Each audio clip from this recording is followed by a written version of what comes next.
webinars is Yeah. in an older world, we would all be in like a conference room, everybody's like sitting, and sometimes you're not comfortable. But now, whenever I'm on a webinar, it's like some people are on the couch, some people are like washing their dishes, some people are walking their dogs. Yep. So it's very interesting to see how you can connect with people personally in this new world of Zoom that we're inside. Yes, I do agree. And I guess we're live on YouTube as well. Yes, hi everyone on YouTube, on Zoom. You can turn on your videos so we can see your faces and say hi. Hey guys. Wow, so many people on a Friday night. Cool. Okay, while waiting, I guess we'll just wait for a couple of minutes. Hello, everyone. Hi, Budi. Hi, Kevin, Intan. I see some of the Hi. students from section A. Hi, Rahmat. Hi, Hello Wira everyone. Tamat. Hello, hello. You can unmute yourself and say hi, guys. Mau tahu gejrotnya dong? Hi. Halo, Who's halo. eating tau gejrot? Oh, wow.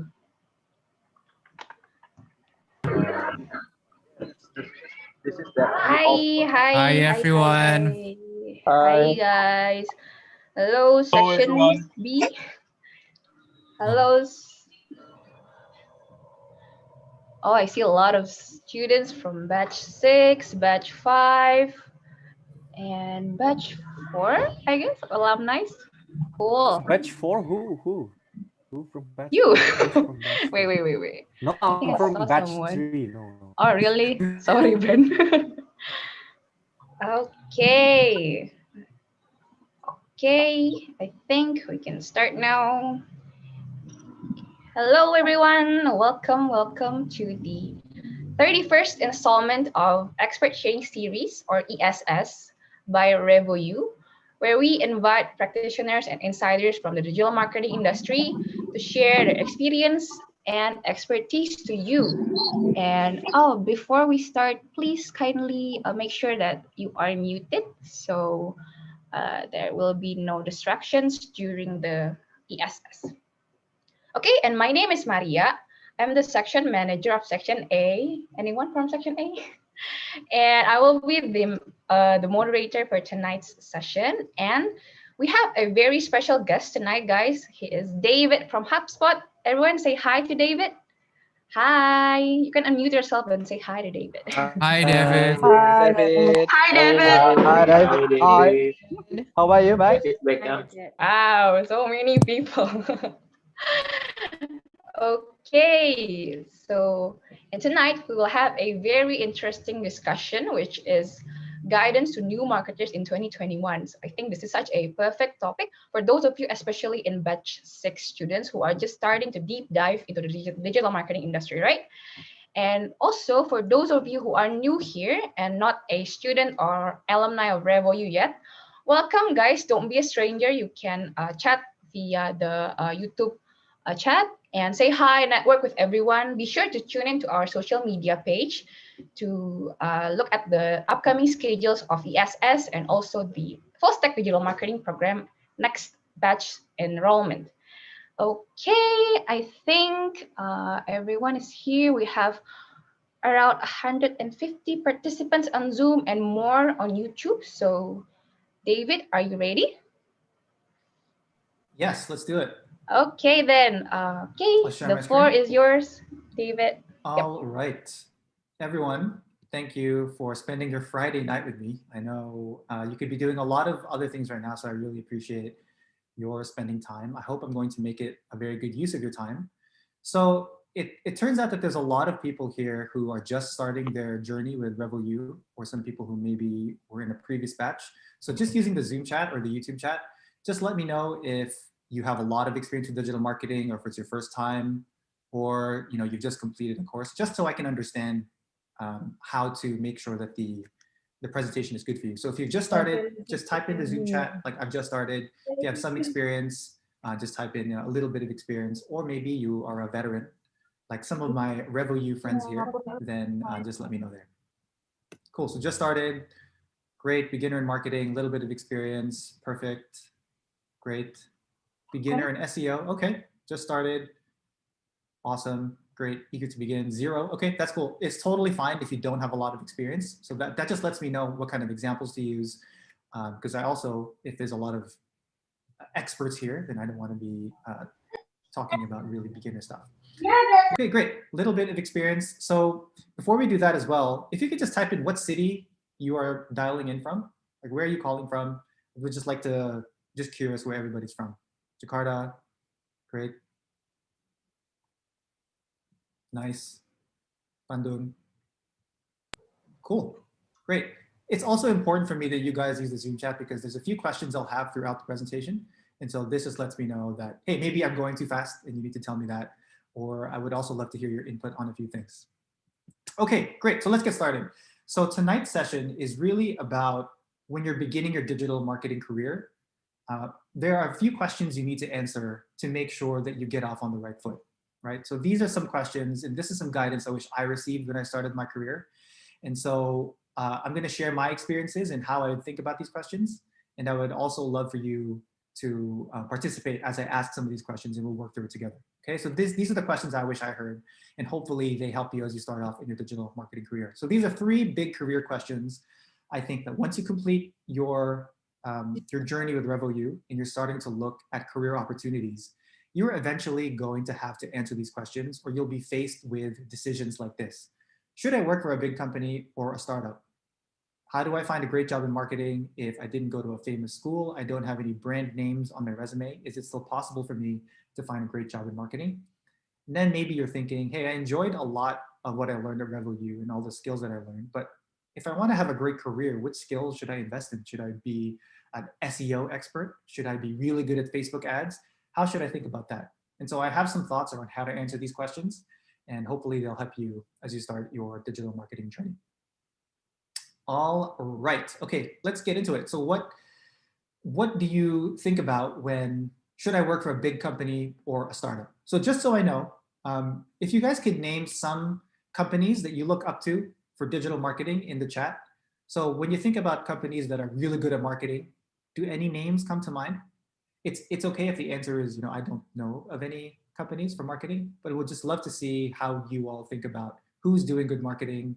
Who do you recognize out there? Who do you always see out there? Gojek, yes. Somebody said RevoU. Okay, maybe, is that the RevoU team? But I'm glad to see that. Glints, yep, Raw Guru, yep, great. Yep, Shopee. Shopee is very interesting because I feel like they just have billions and billions of dollars and they just spend it everywhere. But even with that, I think they really do actually good marketing, because if you see how they've been beating some of their competitors, it's been very strategic, so it's been very good. Elon Musk, Tesla, that's a very interesting one. Yep, yep. Tokopedia, Google. Great, great. So I feel like y'all have some opinion around, okay, these are some companies that are doing well. And notice something, that I would say 99% of the companies everybody has mentioned is big companies. So it seems to me that when you try to answer this question as you start your career, should I work for a big company or a startup? A lot of you might think, oh, I have to work for a big company. It's the only way, right? So I think that there's going to be some differences in how I would approach that. Okay, freelancer, yes, great question. So I will address that in a bit. Okay, big company or startup? So this is a question that you should be thinking about when you're starting your career, because there's no one best answer. It's not always good to start at a big company. It's not always good to go to a startup. And here's how I think about it, right? When you go to a big company, and when I say big company, it's the ones that you mentioned, Google. Yeah, I can speak slower. So Google, Tokopedia, Shopee, Gojek, those are big companies. And when you start with your career, you might think, oh, I have to work for those big companies because I feel like everybody knows those companies and I will be very proud if I work for them, right? So certainly there's a lot of good reasons why you would want to work for a big company. And here are some of them. So there's more pay, usually, not always, but more pay because they have more resources, they have more investors, they have a lot more revenue. You can build a network within those companies. So that's very important, right? One of the advantages of a big company is that you can meet different people in different departments. You can meet a lot of different marketers, and so you can build a network that way. There's usually, not always, usually smart leadership at that company that you can learn from and get mentorship from. And then if you decide to further your career in digital marketing, future employers are going to know that name. So they'll say, oh, I see that you worked at Google. I see that you worked at Shopee. So maybe they recognize those names and they can judge you because you worked at those companies. So there's some advantage there. And those are the pros of big companies. However, it's not always a good thing. And there certainly are some cons when you work at a big company. And this is the stuff that nobody really thinks about when they start their career. And so I want to give you a little bit of a warning. When you finish your course with RevoU or you start to do job hunting, you might think, oh, I must work for Tokopedia. I must work for Traveloka. Fine, there's definitely a lot of benefits as we've discussed, but you should also be aware of the cons, okay? Typically, there's not a lot of impact you can have because there's so many people. Some of these companies have 10,000, 20,000 employees, and you're a junior employee there. So do you think they're going to give you something with a lot of responsibility and impact? Probably not. And if you don't have a lot of impact, then that's going to be hard for you to progress in your career. And these big companies, sometimes it's very easy to hide. So sometimes you'll have a lot of colleagues that are really not that great, but they've been in the company for so long and they have a lot of friends, but they're not really performing and you can't really learn from them. Or sometimes the work culture is not that great because there's a lot of people who are not that great and not that good, but they can stay in the company. Sometimes there's also a trap of being too specialized. So some of you mentioned that you have some experience with SEO, Sometimes it's good if you want to work in a big company and you want to spend your entire career doing SEO. But many times what I've seen is some people will start in SEO and creating content or doing social media, and then they want to try other types of digital marketing. But because they've been doing SEO only and there's no other opportunities in the big company, they get stuck only doing one thing, and it's very hard for them to change their focus in their digital marketing career. And the last part, which I think is actually the most dangerous, is you stop learning or you become too comfortable. So I have some friends who have this very good problem of being paid too much money at Google, right? It sounds stupid, right? Like, oh my God, I'm getting paid so much money. What a big problem. But that's actually a real problem if you care about progressing your career, because what happens is you get too comfortable, you stop learning, you don't get so ambitious, and maybe you have some interesting opportunities that are offered to you, but you think, hey, I'm getting paid so much money at Google for not doing that much. Maybe I can just stay here for 5 years, 10 years. And the next thing you know, people who are younger than you or people who have more hunger and more ambition are going to start to take your job in the future, right? So big company is not always the best. That said, if you do decide to work for a big company, and I want you to imagine your career as you start to get going in it, you have to make sure that you're getting the advantages of the big company, right? I think the worst thing you can do is you work for a big company like Gojek or Lazada, and then you don't get the advantages of the big company. So here are my career tips. When you get a job at these big companies, you must make sure you are finding internal mentors, people who are helping you to guide you through your career, give you advice, give you feedback. The worst thing you can do is go to a big company and not make connections with people who are in leadership, right? So if you find yourself in this situation, the number one thing you have to do is find people who are willing to guide you in your digital marketing career, okay? The second thing is if you are in a big company with a big brand name, you must use that brand name for personal branding, to do speaking opportunities, and so on and so forth. This is something that I do at HubSpot. So if you go to my LinkedIn profile, I make sure that I tell people that I work at HubSpot. Whenever I do speaking engagements like this, I'm sure part of the reason you signed up is because I work at a company called HubSpot, which is a very large public company, very well known in marketing. And so that's something that I use to make sure to further my own personal branding. I don't think I'd be speaking here to all of you if I didn't work at HubSpot. So that's an example of making sure I'm getting the benefit of working at a big company. And then building the network. So this is something that a lot of people don't do. And I wish somebody told me this earlier in my career, is the huge advantage of working in a big company is there's a lot of people who work there.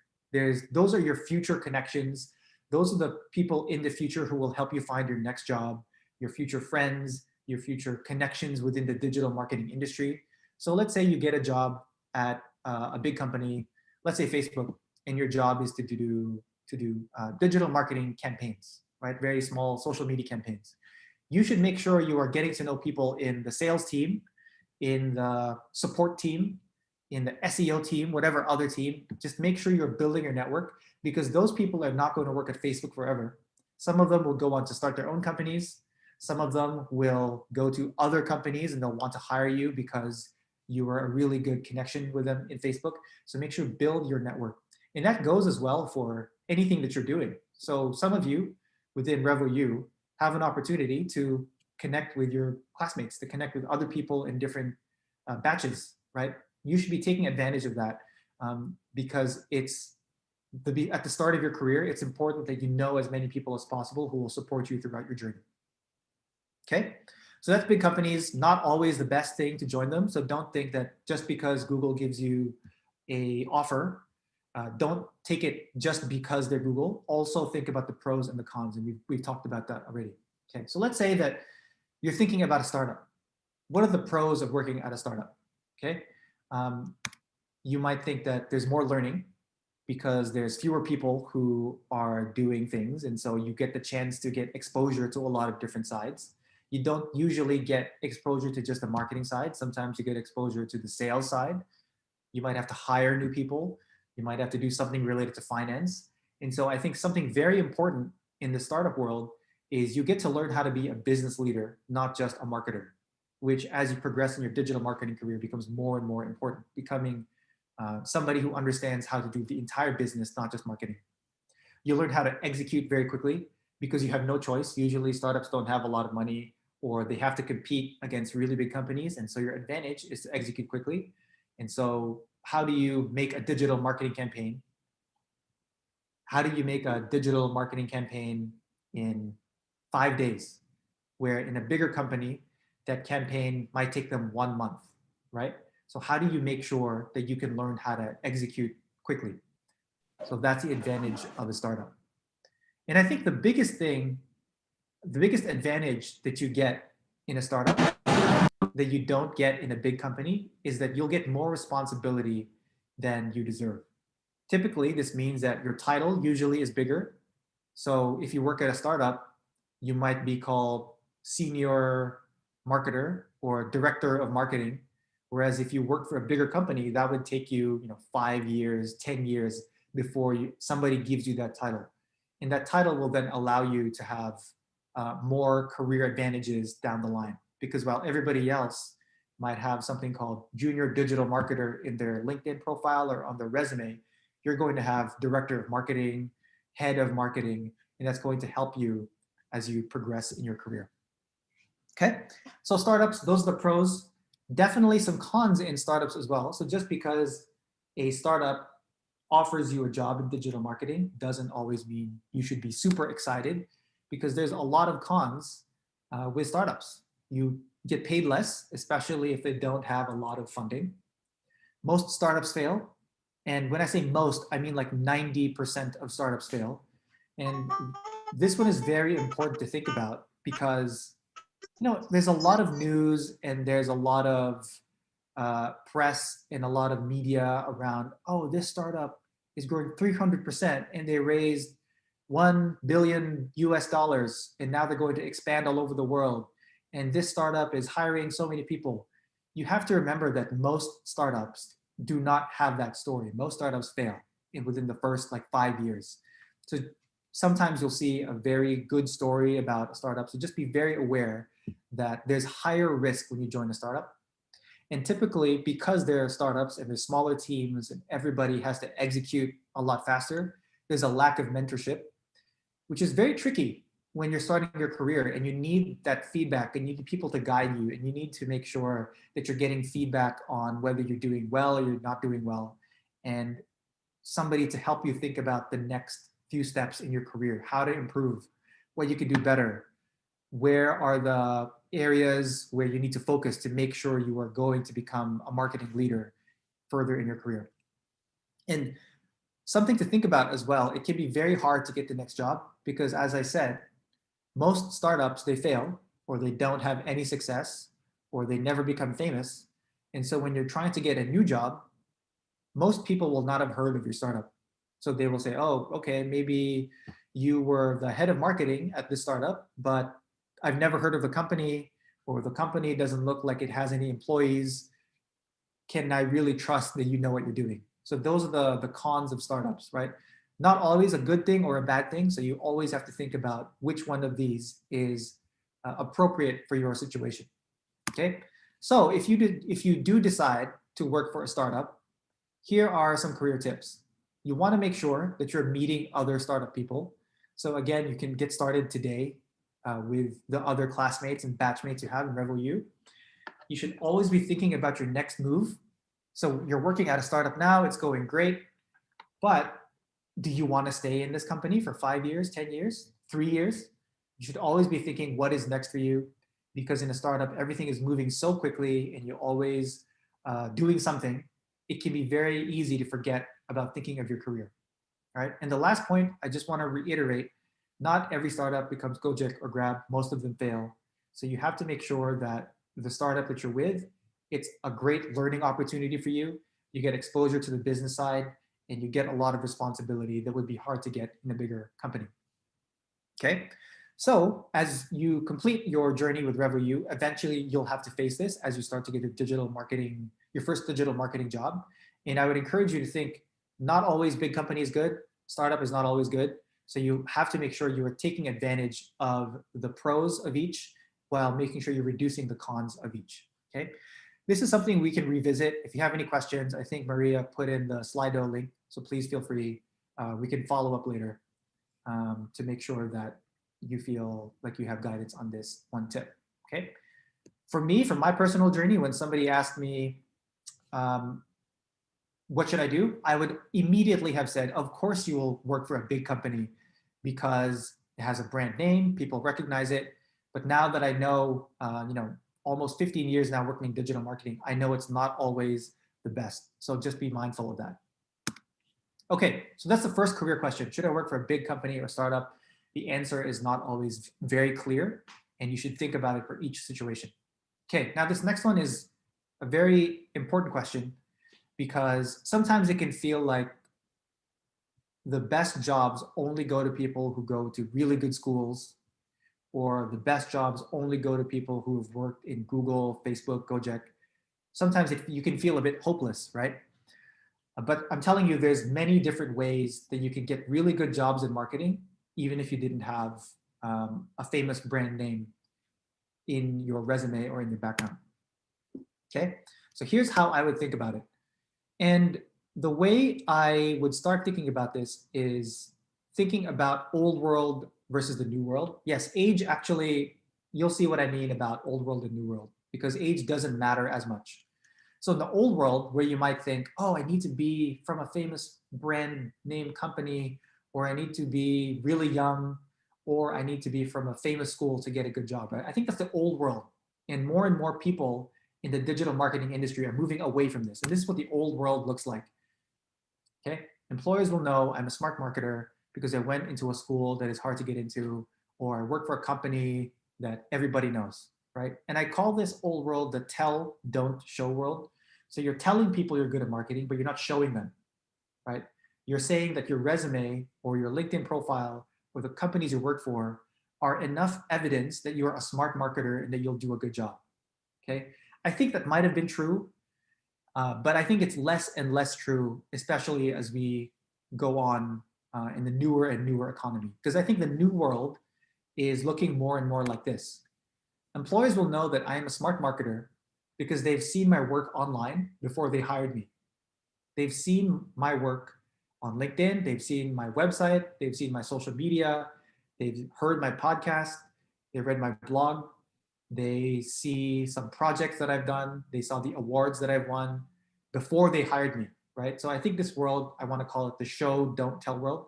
So instead of going around and telling people, hey, I used to go to this university, or I worked at this big company, you should hire me. Instead, it doesn't matter that I didn't go to a famous university or a famous school, but look at all this work that I've done. Look at my Twitter account. Look how many followers I have. Look at all the great content I'm sharing. Look at the social media I have. Look at my TikTok. Look how many great content that I have. Read my blog, listen to my podcast. So more and more employers are thinking about show being more important than tell. Okay, I want to give you guys a few career tips, and this is something that is going to set you apart the earlier you do it in your career.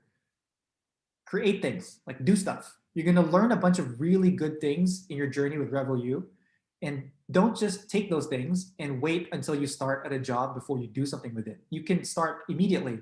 So once you learn about SEO, once you learn about creating content, once you learn about social media, like do that for yourself. You are your own brand. So do SEO for your own personal brand. Buy a domain name, write some content, write some articles about everything that you're learning, and prove that you can do SEO. So as an employer, so I'm now hiring digital marketers all the time, right? I have a choice. Sometimes people will put on their resume, I learned SEO, I got this certification, I read this book, I went to this course. But then I get another email from someone that says, hey, I already grew this blog to 20,000 visitors per month. I've proven that I can do it. I don't need to show you my resume because here's the proof that I can do the things that I'm telling you I can do. I don't need to send you my resume. So those people are going to have more and more advantage as you grow further in your career. Yes, I agree that it's still a stereotype for a lot of recruiters, right? And I'm going to show you why. I'm going to show you why that becomes less an issue as you go in your career. I have an example for you. So that's a great question. I'm glad you raised it.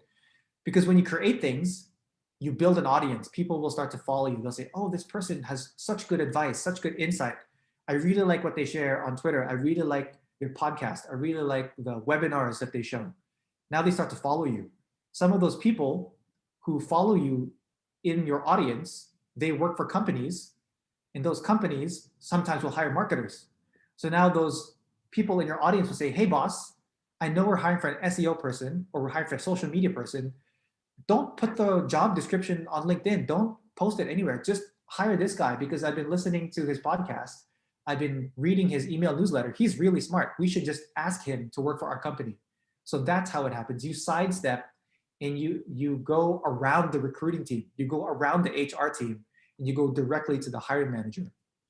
Okay, so when you create things, people will start to follow you, and then you start to connect with other people who are creating things, who are creating blog posts, who are creating communities, who are on social media, and you start to build relationships. And now those other people who are publishing content, who are creating podcasts, they know people who are hiring. And so the hiring people will say, hey, do you know anybody who would be really good at email marketing? So now the person who you've created a relationship with will say, hey, I know you do email marketing. I have a friend who is hiring for an email marketer. Can I introduce you?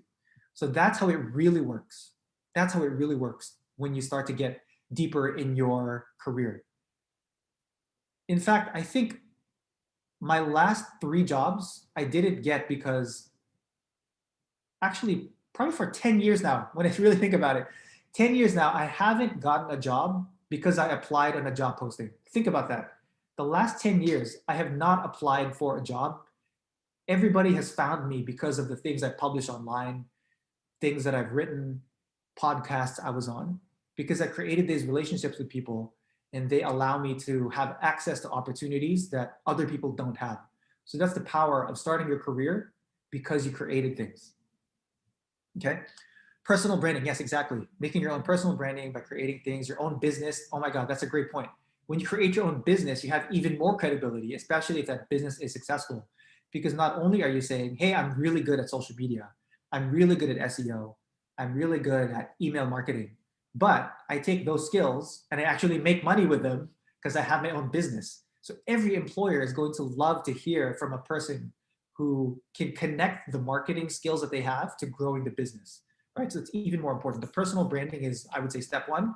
If you can use the personal branding to create a business, that's even more powerful. So show, don't tell. So to give you some examples from my own experience, so you all saw at the beginning of the presentation, my LinkedIn and then my Twitter. If you follow me on these 2 platforms, you'll see that I'm always active. I'm always doing something because I know that whenever I create content, whenever I publish something, a future employer down the road is going to contact me because they think I'm good at marketing or they like the stuff that I'm saying. They think I can add value, right? I have a blog called this. You don't have to follow it. I'm just showing you as an example. And then I run a marketing community for people who are in APAC. So again, another way that I can expand my online presence just to show that I can create relationships with people online. And whenever I do create content, I'm sharing it with as many people as I can to grow my audience. Okay. You don't have to do what I'm doing. All I'm saying is once you learn the skills from your course at RevoU, apply that for your own personal brand. It's going to allow you to have access to opportunities that other people don't have because they're going through a recruitment process, because they're applying to jobs, because they're having to compete with everybody else who is submitting their resumes. The earlier in your career you do this, the greater advantage you're going to have. All right. So this is what it looks like. So I have an online portfolio of all those things, right? I have my Twitter, my LinkedIn, my blogs. I'll let you read what's on screen, but this is an example of the access to opportunities that I get. Somebody reads my newsletter. I think it says here, I read your newsletter a few years ago, and then now his company is looking for a head of marketing to help us, blah, blah, blah. Notice that he's not saying, can you please apply to this job posting? We have an application here, please send your resume. He's just saying, I want you, just you specifically, David, join us. So this is what happens when you start an online portfolio very early in your career. It's not gonna happen overnight. Just because you start a blog today and you publish 10 blog posts does not mean all these CEOs and all these founders or all these VPs of marketing are going to start emailing you and contacting you saying, hey, please work for our company. Notice it says a couple of years ago. So it takes time. That's why I said the earlier in your career you start, the earlier advantage you create for yourself. And this is exactly how you compete with people who went to a really good university. This is how you compete with people who work for companies that are really big and really have really big brand names that everybody recognizes, right? So if you look at my LinkedIn and my resume, I didn't go to a famous school. In fact, the school I went to was in Canada. Even if I said it now, nobody has heard of it. The school wasn't even that good for marketing. I'm sorry if there's somebody from my school who's listening to this, but we're not known as a business school. We're not known as a marketing school. And yet, because I started publishing content online, because I worked on a personal brand, and I was very consistent, then it allowed me to have opportunities that other people don't have. Okay, so I would encourage you, take the skills you learned from RevoU, apply them for your personal brand, and that's going to allow you to go to a famous school. Yes, exactly, Kevin. Like the school doesn't even, yeah, it's from Canada. So that's how not famous my school is. But that's how you compete. Okay. Okay. Possibly my favorite question is, what skills should I invest in? Because you're going to learn a lot of skills, but then you're going to start to run into this problem of, okay, now do I want to be really good at email? Do I want to be good at video? Do I want to be good at TikTok? Do I want to be good at this and that? This is how I think about the question. I don't think there's a perfect answer to this, but this is how I see the really good marketers that I've worked with in my career. This is what they have in common. Okay, what skills to invest in? The first thing I would think about when answering this question is, to be a good marketer, you have to build a foundation. So I think if you're trying to answer this question like, I need to be good at Facebook, I need to be good at advertising, I think that's the wrong way. I think you have to start from the foundation, okay? And the foundation is these things. These are marketing skills or even business skills, I would say, that apply regardless of whether you're Facebook ads, you want to be in social media, you want to be good at email or SEO. These are skills that you need to have. You need to understand psychology. How do people behave? How do people respond? And as the marketer in a company, you are going to be expected to be very good at understanding psychology, because sometimes people are developers, sometimes people are in support, and their function is not necessarily to understand the customer psychology or the user psychology, but the marketing side needs to understand that, right? So you build a foundation on psychology. Communication skills. Marketers communicate. It's what we do. So how good is your writing? How good is your public speaking skill? How good is your content creation skill? How good is your design skill? That's part of the foundation you have to build when it comes to being a really good marketer. Then data analysis.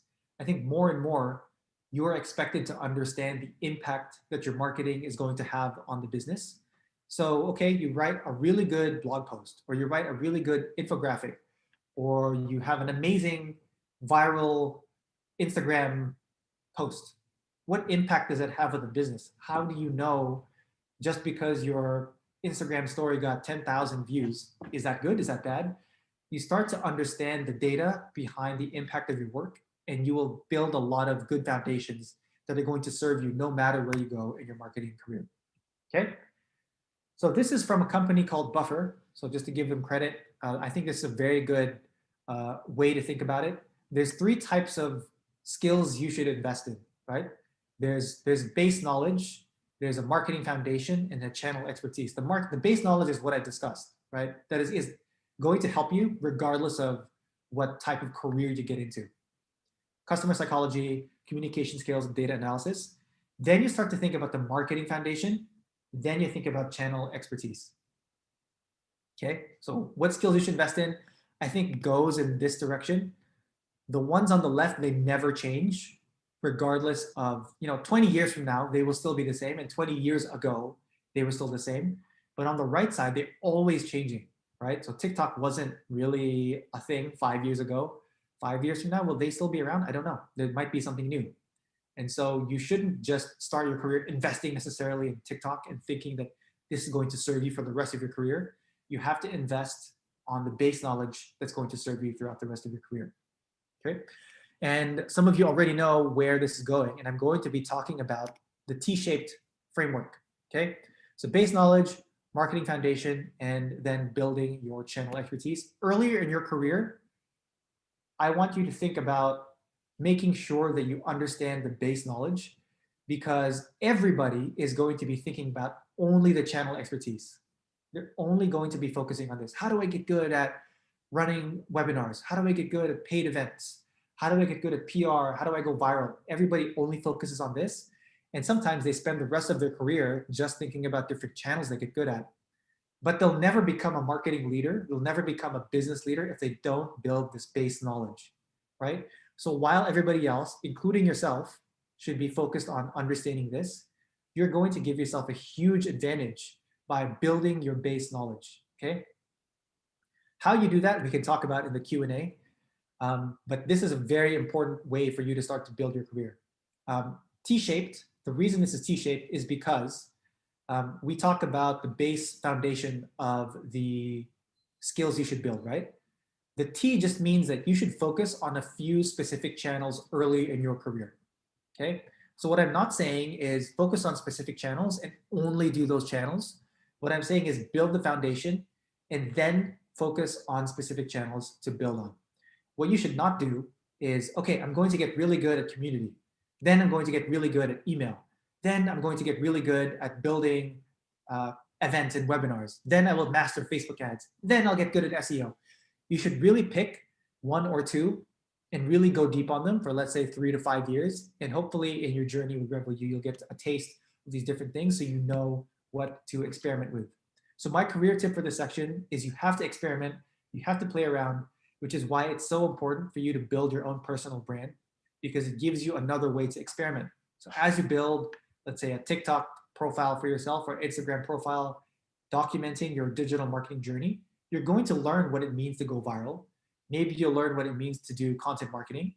And then maybe because you have built an audience, you start to send emails.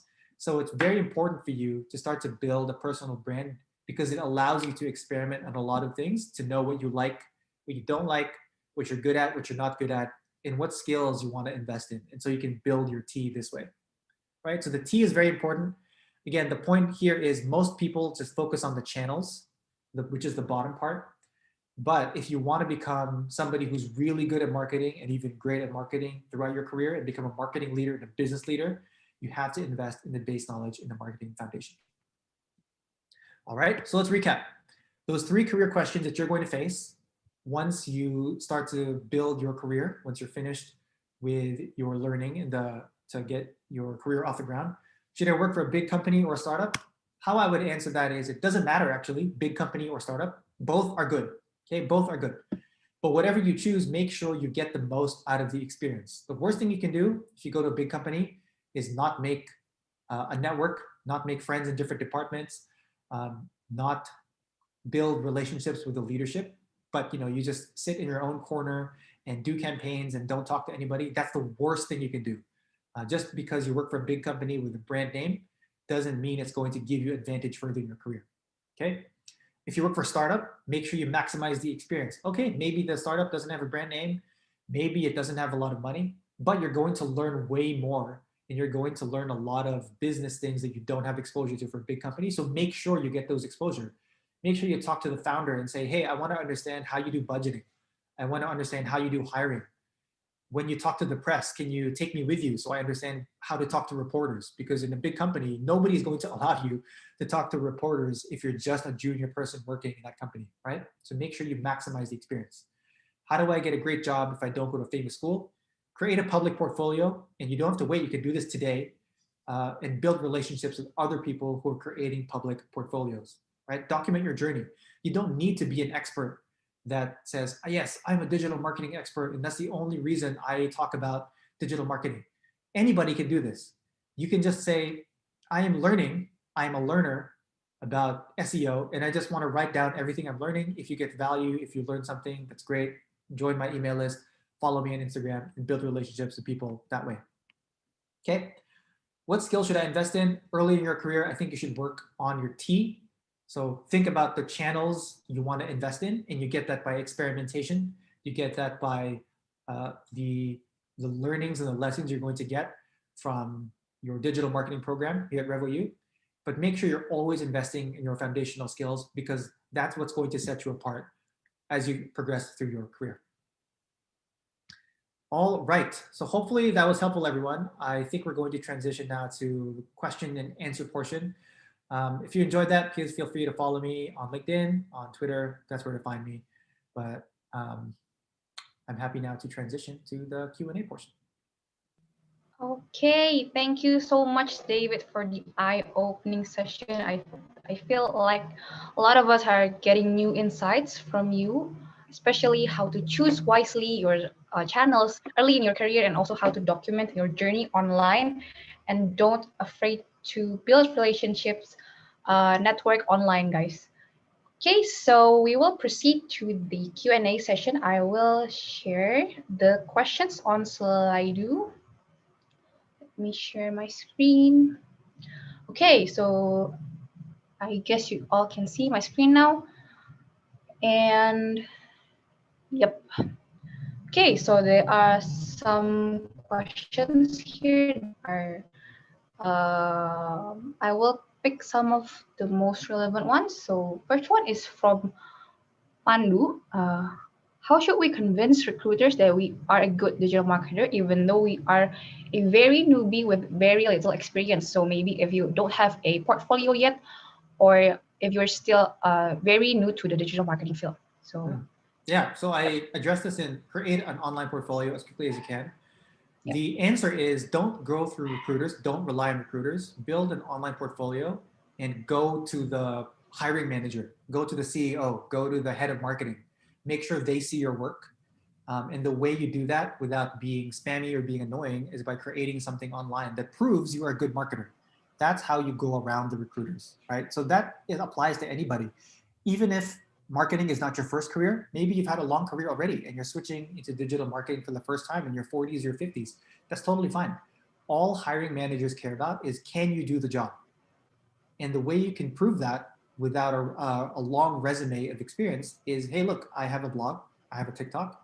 I'm telling you I'm good at marketing, or I'm telling you I know how to do marketing, and I've proven it. So I think that's the way to do it. And I'm proof that this can work, because I started my career without experience, just like everybody who starts their career. But one thing that I was very lucky to do is I started a blog and I was documenting my journey learning online. And that allowed me to get my first initial jobs in marketing, which then I used for momentum in my further jobs. So create a public portfolio is my short answer to that question. okay, thank you, David. So okay, to the next question, I think from Anonymous, it's quite similar to the one has been. Start a blog, everyone. Start a blog. Start your TikTok today. Start an Instagram today. because if you're really anxious about competing with other people who have a lot of educational background, then you're right. Like if you're competing with them just on the game of who has the better university diploma, then you're going to lose, right? So you cannot play that game. You have to play a different game. And the game I'm advising you to play is prove that you're good at marketing by creating an online profile, or even offering your marketing services for free. So you can go to local businesses, you can go to startups and say, hey, I will work for you for free for 4 months. Just let me run your blog. Let me create content for you. Let me take over your social media page. You don't have to pay me, but I'm telling you, I know my stuff. So I will do it for free. And once you do that, then you have experience, and then you can compete with people who have better educational background, right? So the main idea here is making sure that you create a portfolio. Don't play the same game that they're playing. You have to play a different game. Okay, so you have to stand out. Okay, next question. Okay, for things you wish you could have learned earlier in your career. Maybe this is from your own experience, David. Yeah. I think I was thinking about one of the things that I mentioned earlier, the big company versus startup. I thought that, oh, I have to work for a big company because I recognize them. My family knows who they are. So I want to be able to say to my mom, like, hey, I work for this big company, instead of, oh, I work for a startup.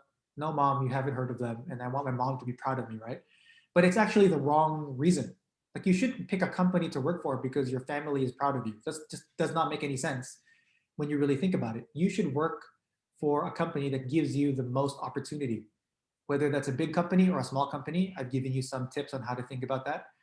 So I wish somebody told me it's okay to work for a startup if you are making sure you are getting the maximum value from the startup. Okay, great. So moving on to the next question. So do you have any tips for marketers who start a bit late? For example, who wants to switch career when turned 35? Oh, yeah. Is that possible? Oh man, you actually have an advantage here. So don't think like, oh no, I'm too old. I can't compete with all these young people who are doing digital marketing. Turn that to your advantage, right? What if you created a YouTube channel, and this is just an idea, YouTube channel that says how to change careers into digital marketing in the middle of your career, right? Imagine how many people who are in your situation, who are afraid to start a new career, will now follow your journey and will want to cheer for you because they want to see you succeed, right? Again, my answer is always kind of the same here for everyone. Like, if you're wanting to make sure how to give yourself an advantage, create content, make sure that you can show people that you are good at marketing by not just competing with your resume, but competing with your online portfolio. It doesn't have to be a blog. I always talk about blog because for me it's the easiest, but it can be, I've seen people do this with Instagram, starting a YouTube channel, starting an email newsletter, starting an online community. There's many different ways, but the idea is just do not compete just on your educational background. There's many different ways to compete. Okay, great. So now for the next question. Yeah, so can you give a brief explanation and several tips on how to improve our networking skills during the pandemic or virtual? It's actually the best time ever to meet new people in a pandemic. So that's something I discovered last year. When COVID started happening, I still wanted to meet new marketers and build relationships with people, right? But then there's no more events, there's no more conferences I can attend, and it's harder to meet people, right, in person. And in fact, it's probably illegal to meet people in person. So something I did is I just started contacting people who have active social media, who are on LinkedIn, who have active blogs or newsletters, and I just invite them to a 20-minute Zoom meeting. Hey, I really like your newsletter. I really like what you post on Twitter. Can we chat for 20 minutes? I want to give you some advice on something. Or I have some ideas on how you can improve your blog.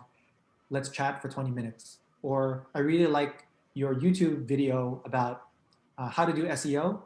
Actually, I have some things I learned at RevoU that I want to share with you that could improve your future videos. Let's get on a 20-minute Zoom call, right? So there's a lot of different ways you could do this. I would think about it, and it's the best possible time to meet people because you don't have to travel. You can meet people who are not in your city. You can meet people who are not in your country. So it's a huge opportunity for you to get a lot of networking practice, networking, and expand your network, especially now. Especially like there's a huge batch of people right now. There's 200 people in this meeting, at least on Zoom, and there's probably more watching on YouTube.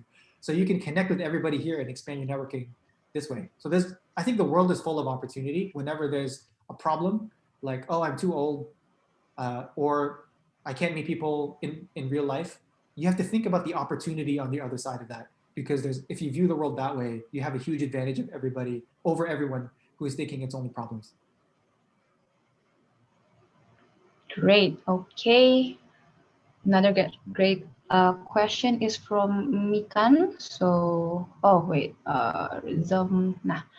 Okay, what about freelancing? Because you mentioned earlier about working either in a big company or a startup. So, about freelancing, should we keep that as a consideration to start our career in the digital marketing?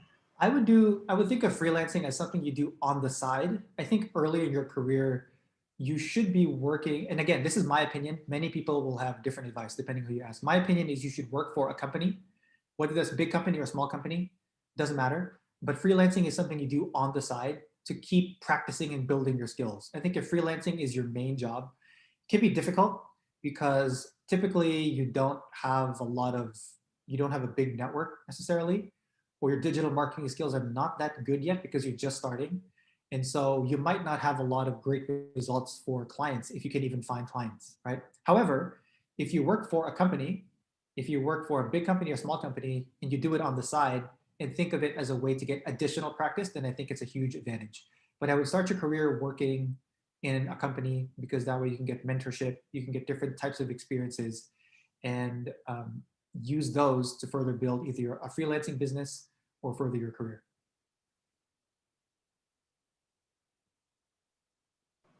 Yeah. Okay. So on to the next two questions. Someone from FSDME who doesn't want it to be mentioned. So have you ever been in a position of feeling stuck with your skills and environment who didn't encourage you to learning? And is it a must for digital marketers to have communication skill? I think the person who asked this is really shy and had some personal issue. Yeah. So his communication skills doesn't work on. Two very good questions here. The first one, have you ever been in the position of feeling stuck with your skills? So this one is actually, I wouldn't think of it this way. You are always in charge of your own skill development. Okay, let me say that again. You are in charge of your own skill development. Do not rely on other people to develop your skills.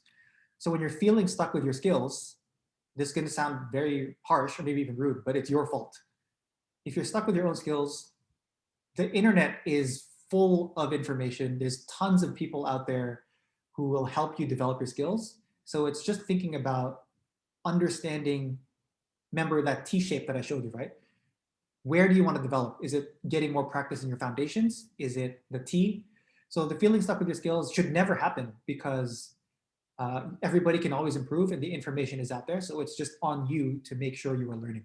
Now about the environment, who don't encourage your learning, right?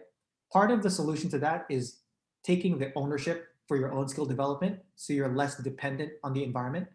Because if you're taking ownership of your skills, then the environment is a bonus, right? The other solution to the environment is change your job.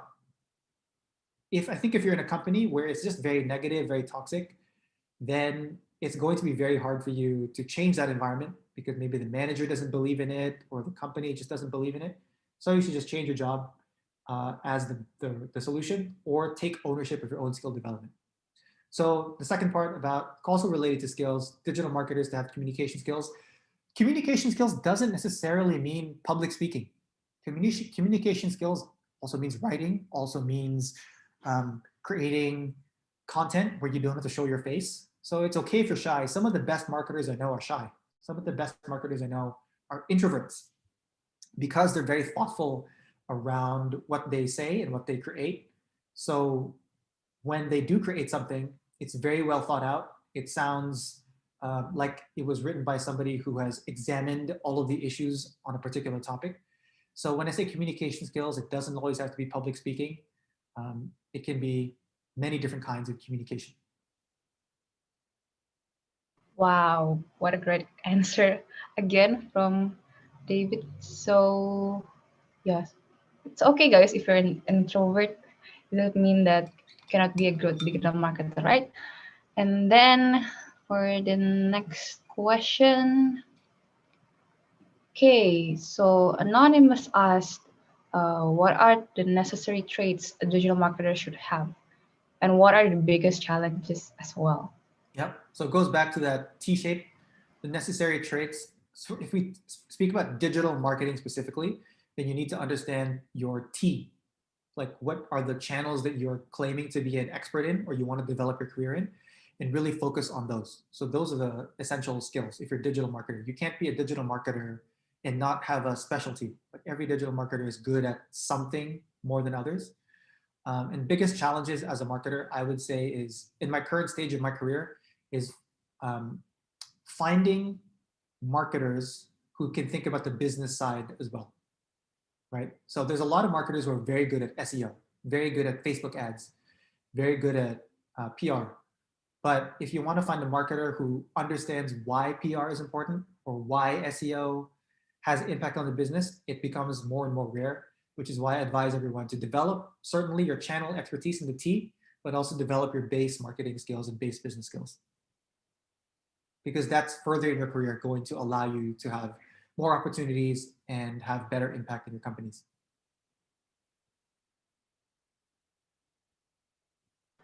Okay, so next question is from Anonymous. Do you have any tips for internal networking? So, how do you find a great internal mentor?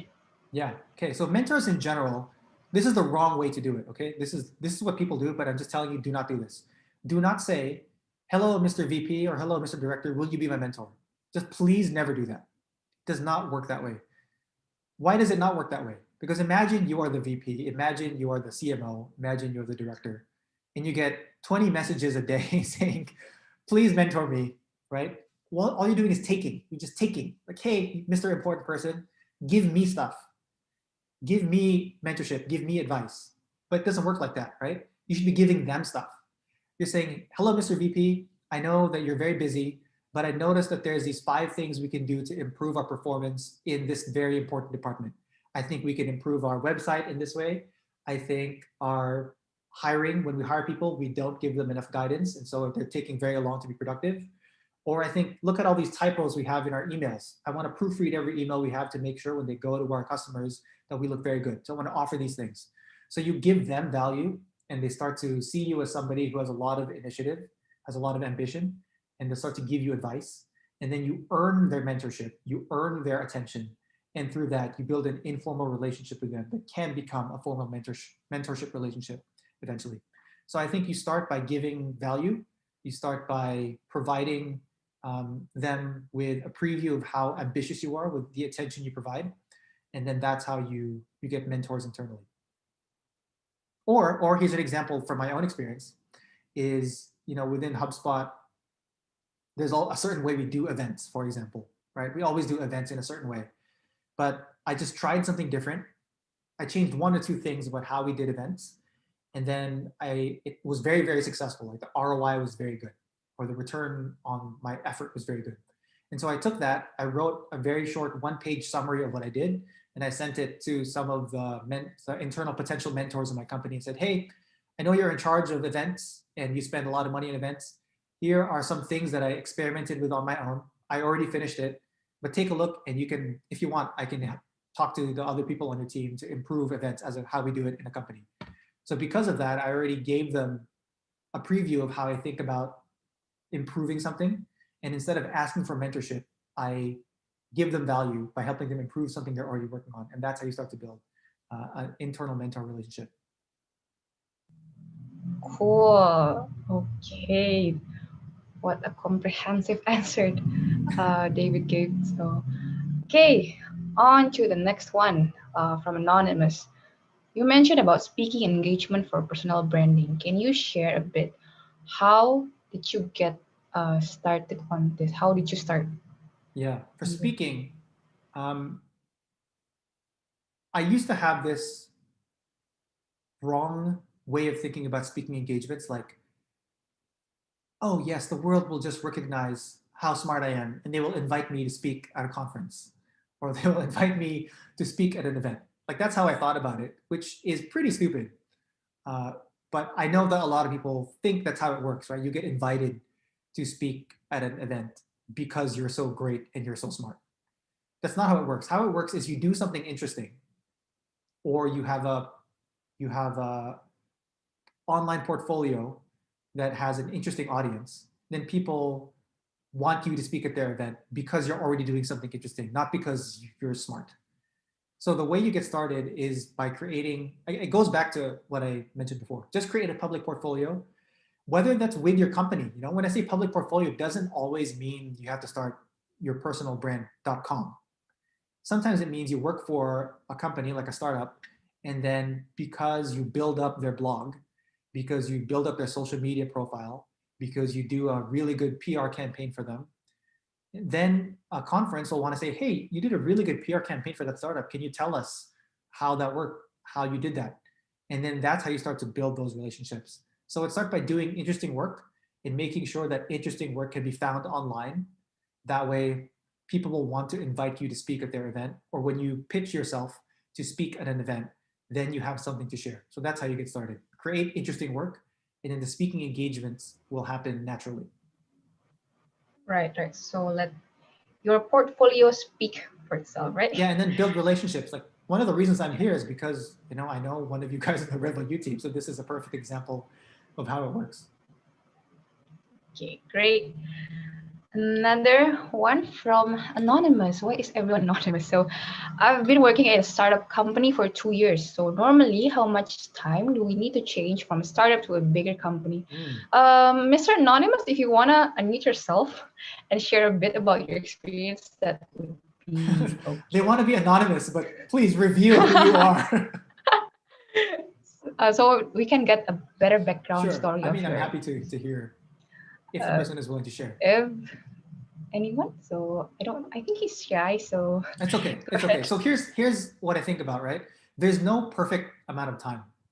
Like, it's not like 2.5 years and 3 days. That's the perfect amount of time to change from startup to bigger company. Maybe you want to stay at the startup. It's what I mentioned earlier about there's advantages to a startup and there's advantages to a big company. So the first level I would think about is, are you still getting those advantages at a startup? You should be learning a lot. You should be getting exposure to things you normally wouldn't get exposure to. And you should be learning how to execute quickly and getting exposure to leadership. If you're not getting those, then maybe you need to go to another startup or go to a bigger company. So that's the first layer. Are you getting the benefits of working at a startup? The second layer, I would say, is that T-shape that I mentioned, right? You want to develop yourself to a certain number of marketing channels. Let's just say 2 or 3 marketing channels. Are you still getting the opportunity to develop those skills at the startup company? If not, why is that not the case? Maybe you can tell the founder or the leadership, hey, I want to develop my content marketing skills. I joined this company because I want to be good at writing content. And now you have me doing something else, but I want to get back to that. So maybe you can keep developing your skills that way. So first layer, are you still getting the benefits of a startup? If not, change startups or go to a bigger company. The second layer is, are you developing the skills you should be developing according to your T-shaped framework? There's no perfect time, but those are the 2 checks I would think about before I change companies. great. Okay, so another one is from Anonymous. What are some of the red flags when hiring a digital marketer? Oh, so many. But the number one thing, especially more and more, like I mentioned before, there's an old world where we're saying the resume speaks for itself. And then the new world is, show me what you've done, not where you worked or what school you went to. So if, for example, I'm hiring for an SEO person, but I have no proof of their SEO skills, or I look at the SEO quality of the previous companies they've worked for and they're bad. So that's a huge red flag. You have to be able to prove that you are good at what you're doing. I think more and more in the new world. So if you're telling me you are a great content marketer, you're a great blogger, okay, like where's your blog? Like show me your blog. Even if it's your first job, you probably have a blog of your own. So just show me that. Doesn't necessarily mean you need to have 20,000 visits per month, but just show me you know how to write a blog post, show me you know the basics of how to do content marketing. Then that's going to allow me to trust that it's worth spending more time when talking to you in a hiring conversation. So a big red flag is just telling me you can do stuff, but having no evidence that you can actually do it. Right. Okay. So the next one is from Stephanie. In digital marketing, especially, we need to always learn because advertising platforms often make changes. How do you keep up with the updates and stay relevant? Yeah, this is in this exactly what I field? mentioned, right? In that T shape, there's stuff that always changes, there's stuff that never changes. What I found as I get further in my career is if you focus on the stuff that never changes, it's actually very easy to keep up because you notice that everything just repeats itself.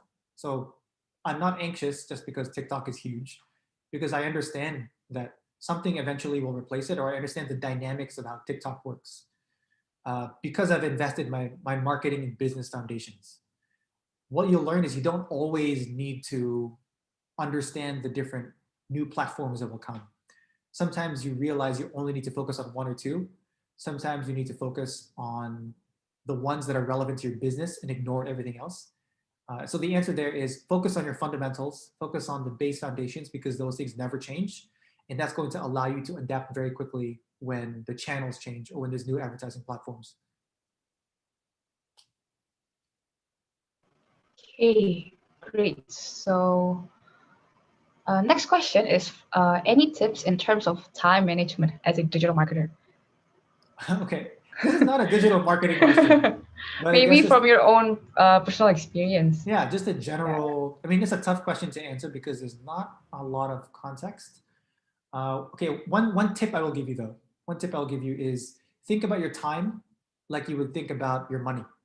Okay, so hopefully you have a budget with your money, right? You know how much you're going to spend on food, entertainment, rent if you live on your own, or your mortgage if you have a house.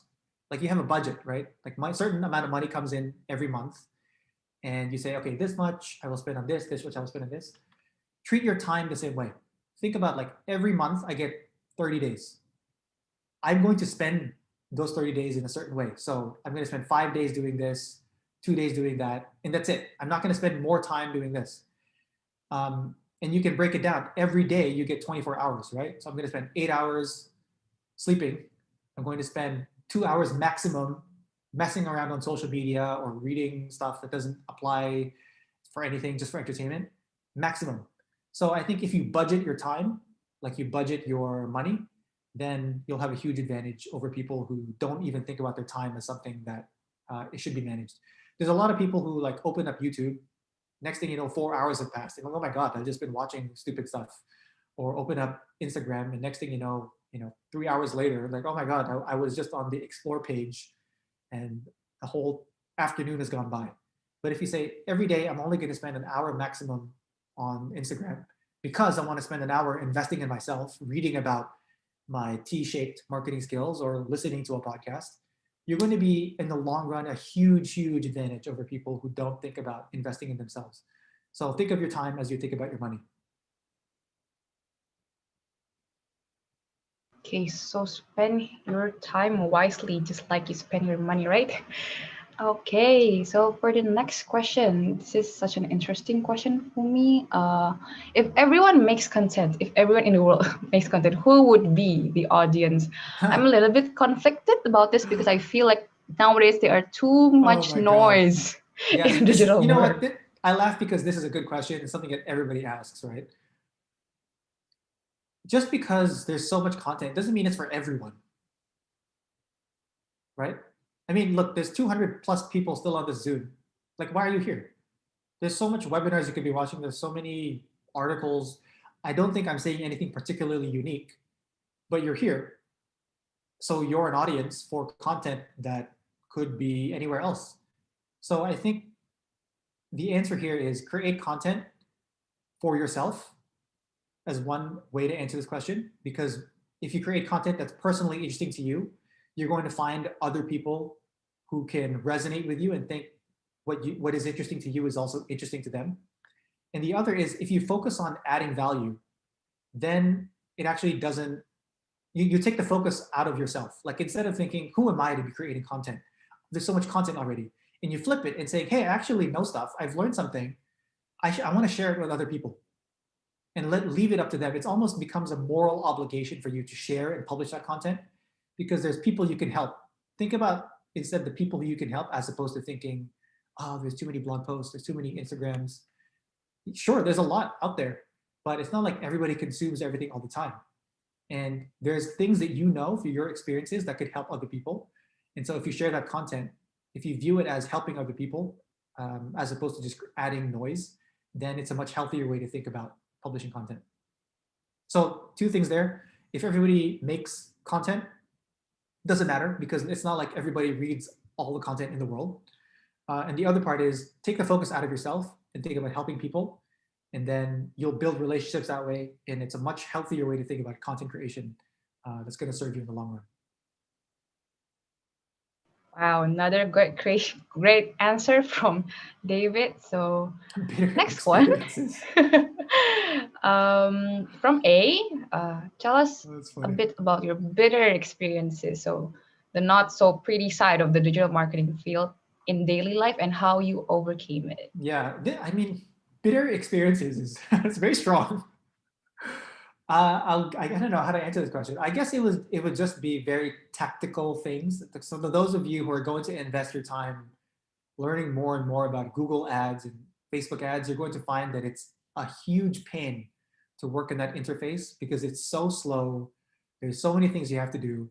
So if there's a bitter experience, it's whenever I have to run a Facebook ad, I just hate my life, because it's so slow. Sometimes it crashes.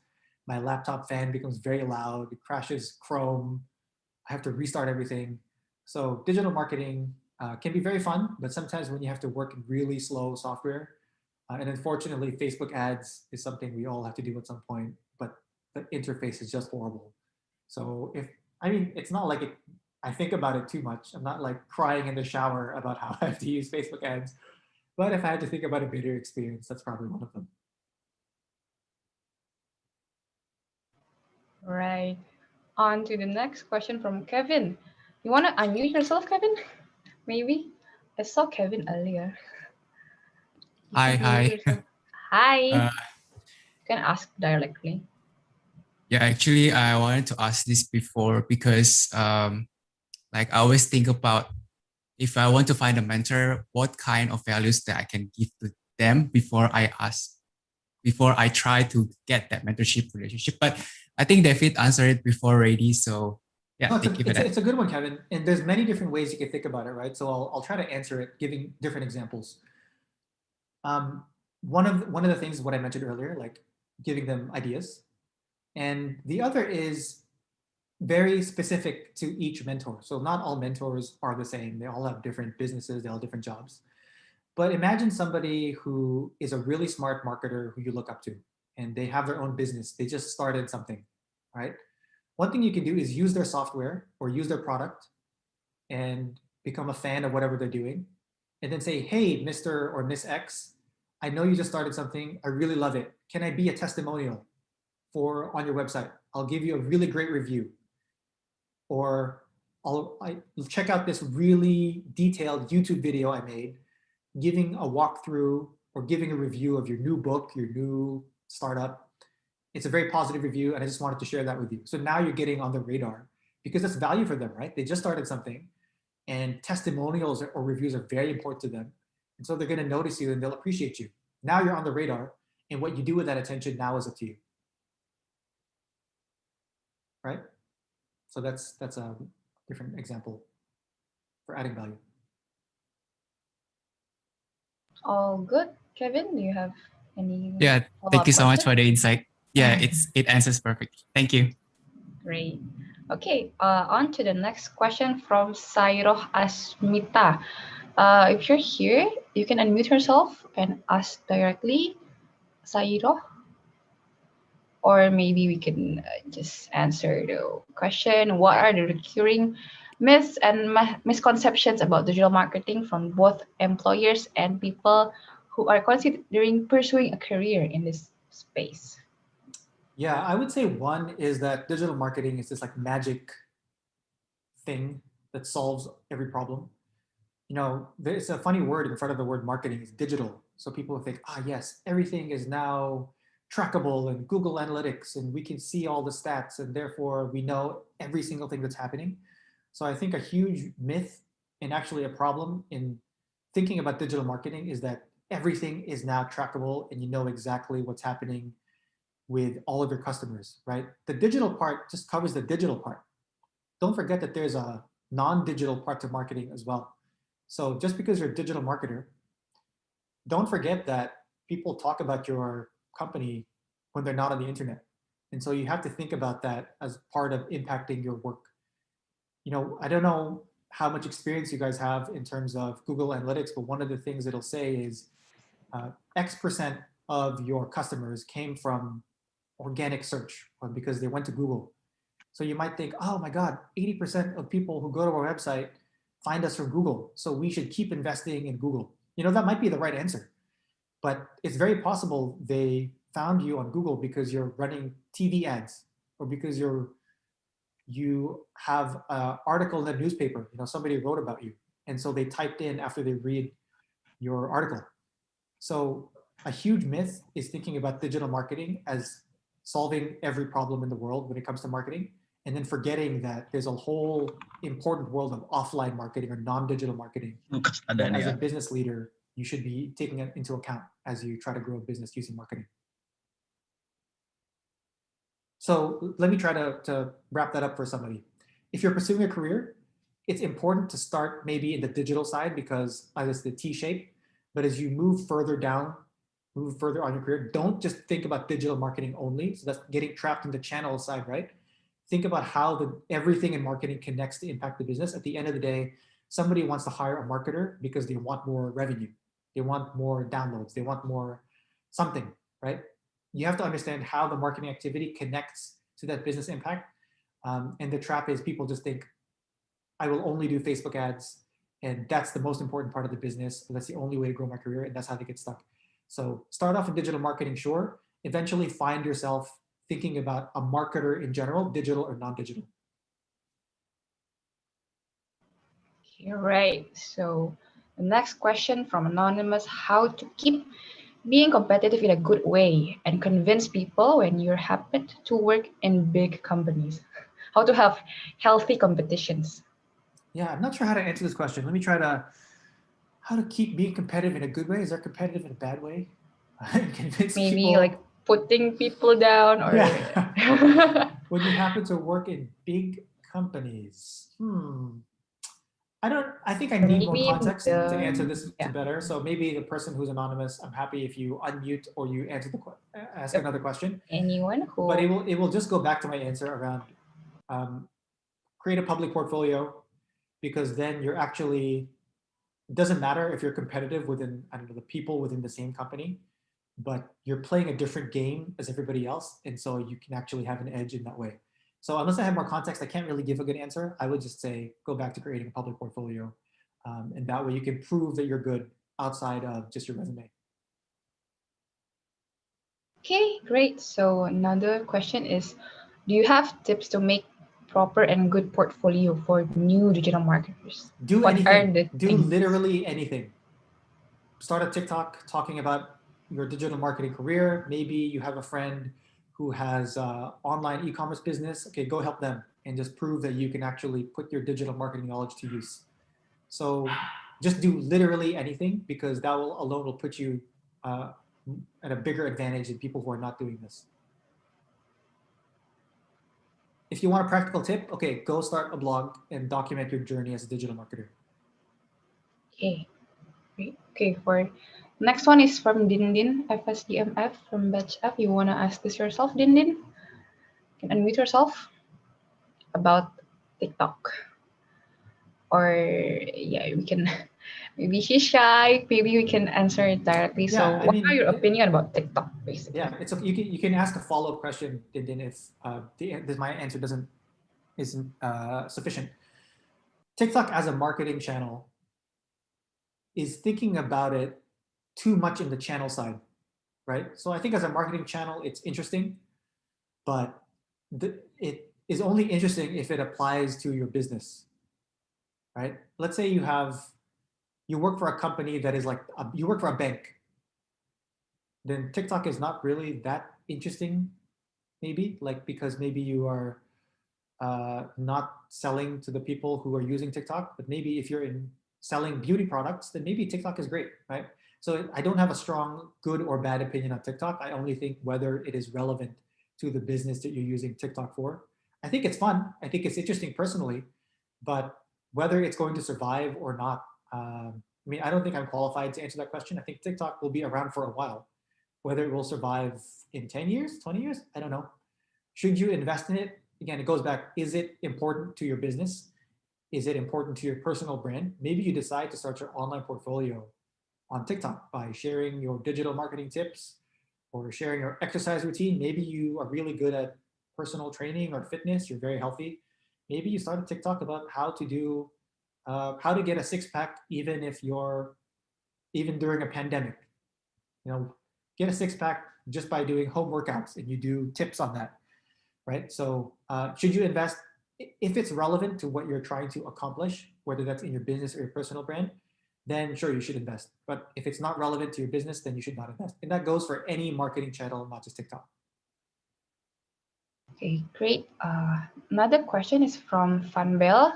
Are you here? You want to unmute yourself? About SEO.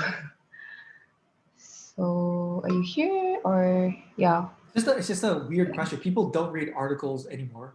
Like who is that? Because people definitely read articles. You look at any sort of survey or study on people's behavior online. Tons of people read articles online. If this is not true, then every newspaper will go out of business. Every blogger would stop blogging.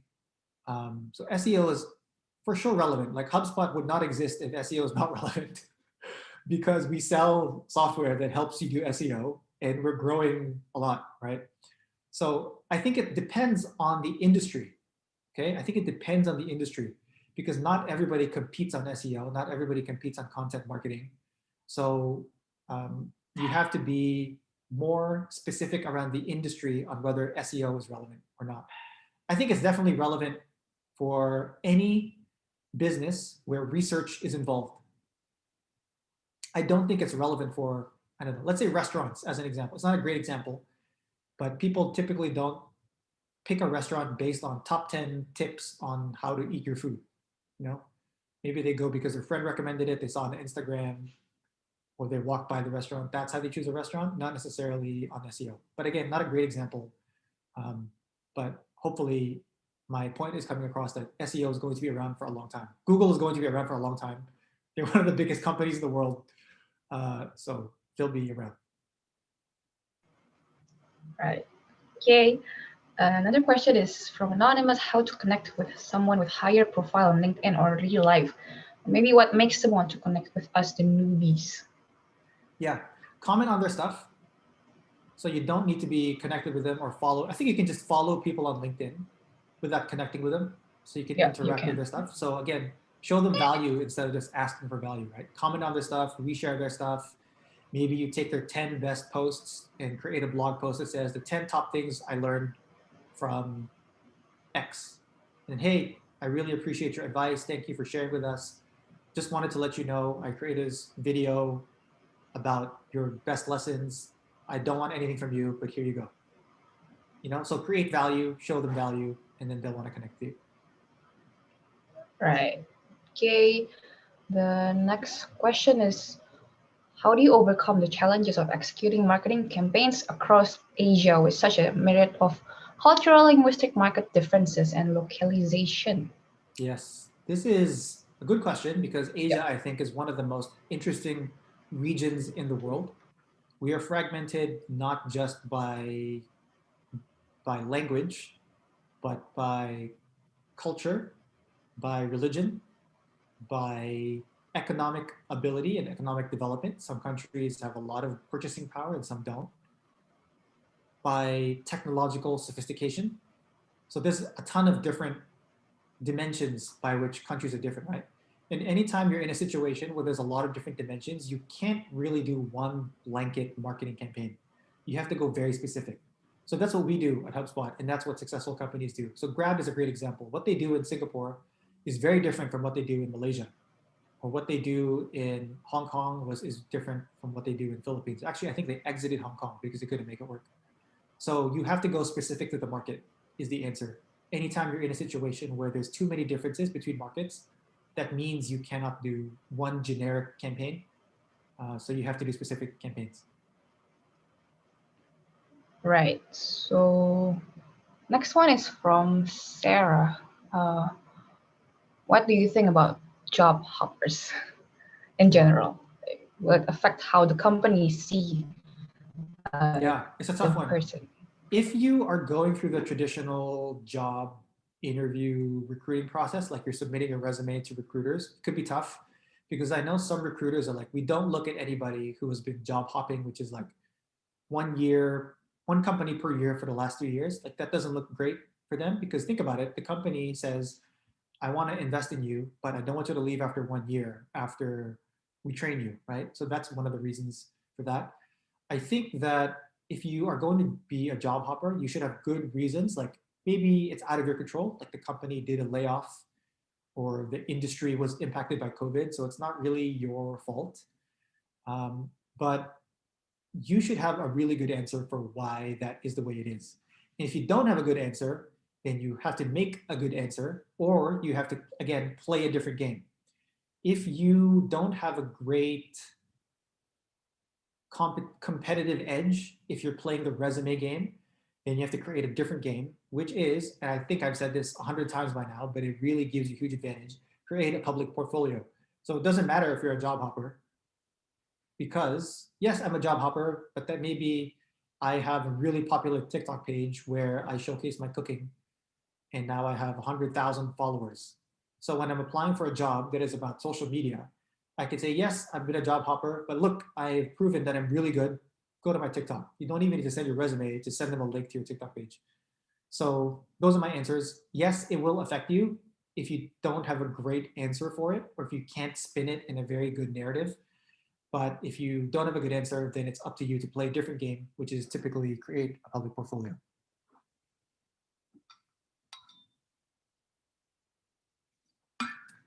You're on mute, but yeah. So sorry.